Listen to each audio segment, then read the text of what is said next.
Feel the Fear and Do It Anyway by Susan Jeffers, summarized by Steve Courage and voiced by Uyo Uyo. The day was Thursday, 24th of July 2008. Against every odd, I left my parents, traveled to another state in my country and started out fully in the business world. I was just 21 and 6 months old. The normal thing for me to do was to look for a job, but I was too proud to go the normal route. 1 decade after that decision, if I sit down to tell my stories, most people will see me as a very courageous man. You know that man that's fearless, right? I was that man, except that I was not at all fearless. This is the truth. Nobody is fearless. People who seem to be fearless are people who act despite the fear in their hearts. Everyone fears new territory. The first major lesson in the Feel the Fear and Do It Anyway is you can never overcome fear by hoping. You can only overcome fear by taking actions. By the way, if this is your first time on our channel, welcome and consider subscribing because we'll help you to read all the world's best books under 7 minutes. Let's move to the second lesson. I remember my mother warning me, don't make too many friends. I remember my father always warning me, don't travel at night.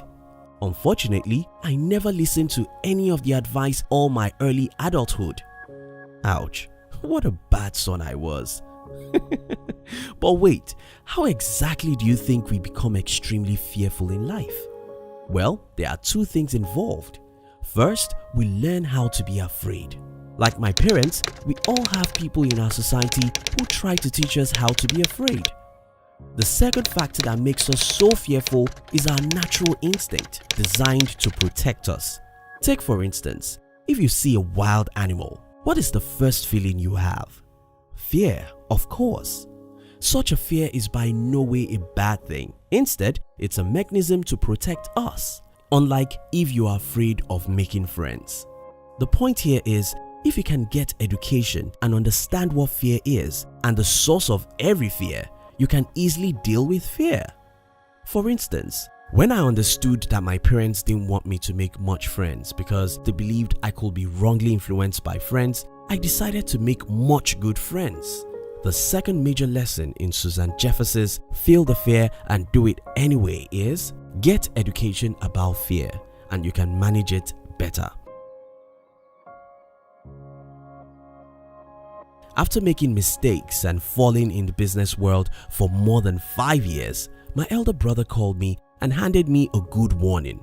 If you destroy your life, don't come back to me for help. To which I laughed. You see, I entered my adulthood with a strong sense of responsibility.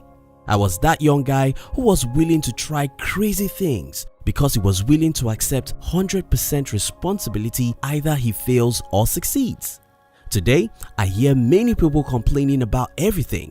They hate their jobs, their boss, and their cities, and somehow they think they cannot do anything about their situations. The reason is very simple. They are not willing to take responsibility. The more you blame anyone for your situation, the less power you have to change your situations. Do you wish to change your situation? The third major lesson in the Feel the Fear and Do It Anyway is take 100% responsibility of your life and you will have courage to change your life. Sorry, I need to talk about my father once again. He was stingy and always afraid of spending money. My mother was the opposite. She could give anyone her last dollar. Growing up, I wondered why my mother always had something to give, even as she worked lesser than my father. I later understood. It's that word, F-E-A-R. It happens to most of us. We are afraid of poverty, so we want to hold to ourselves as much money as we have. Even while we give, our motive is to get something in return. Unfortunately, until you overcome the fear of poverty, you can't be rich. The man who gives money generously is telling himself, I'm a rich man, and everything else he thinks or does will be in the direction of seeing who he believes he is. The man who is afraid of giving generously is telling himself, I'm poor. You may not believe in the law of attraction. just believe in this fourth major lesson from Susan Jeffers' book.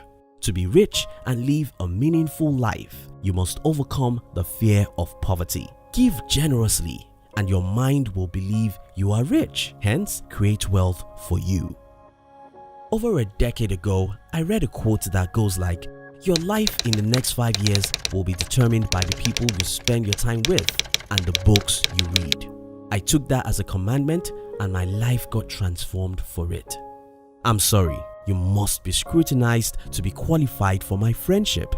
Yeah, I can greet you on the road, smile with you, do you a favor, or be in the same meeting with you, even if you are the most negative person on earth. However, if I'm to recognize you as my friend, you must be one of those stupid idiots who believe the world is wrong. You must be positive and willing to kill the status quo. As this book preaches courage, positive thinking, and proactiveness, if you are to change your mind accordingly, before long, you'll notice that many people around you will be supportive of your newly found way of life. Most times, you can't win them, so you may have to avoid them.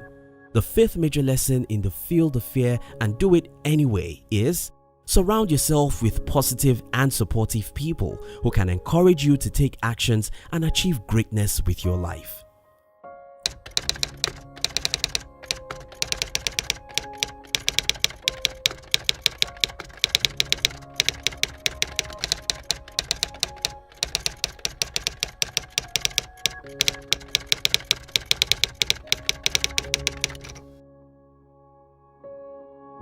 Now, let's discuss. What lessons do you think I missed in this book?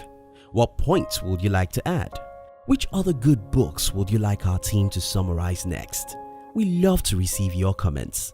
If you love the summary, our team will be very happy if you can like this video and share it with your friends on social media. And if you've not subscribed to our channel, subscribe now and turn on the notification because we'll help you to read all the best books in the world within 7 minutes. We love you.